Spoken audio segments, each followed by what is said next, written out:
So most economists are strong advocates of the free market. Guided by the invisible hand, the forces of demand and supply, and the price mechanism, the free market has proved to be pretty effective at dealing with the economic problem.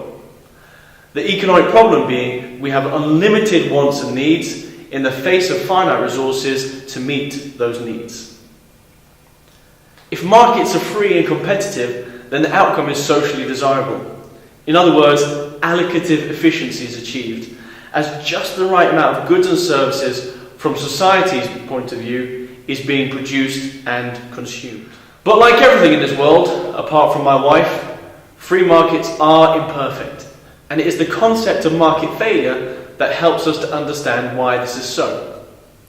If the perfectly functioning free market is allocatively efficient and producing just the right amount of goods and services from the point of view of society, then market failure, by contrast, occurs when resources are not being allocated in the optimal manner.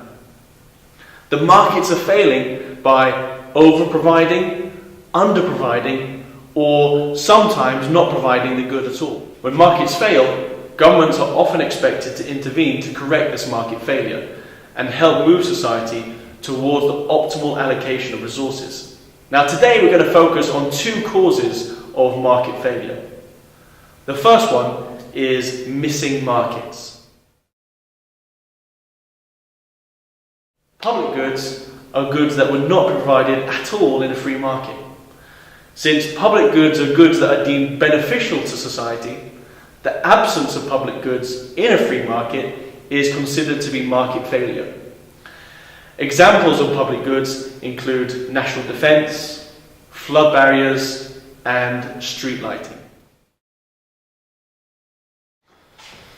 So why are public goods not provided at all by the free market?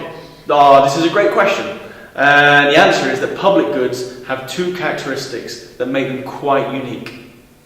They are non-excludable and non-rivalrous. These two characteristics make it pointless for private individuals to provide the good themselves.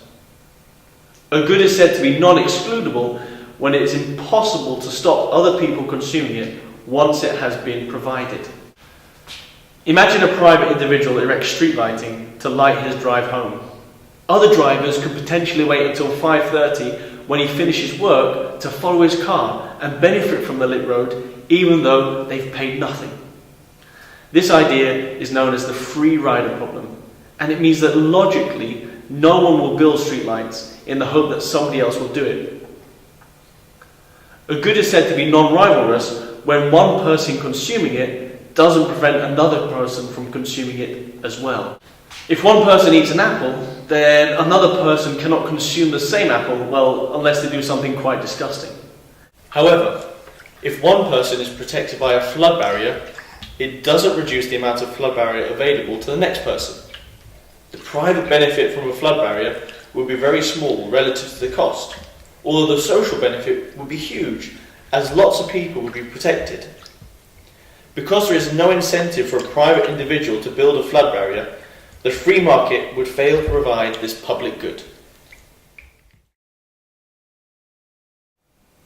Externalities represent a second type of market failure, and they occur when the consumption or production of a good or service has an effect on a third party.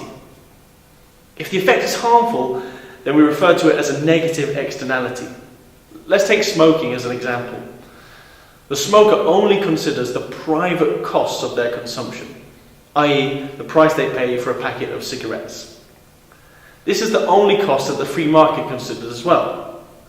However, there is also an external cost that needs to be considered. By smoking, the smoker may suffer from medical problems, and it's society that usually has to pay for the smoker's hospitalization.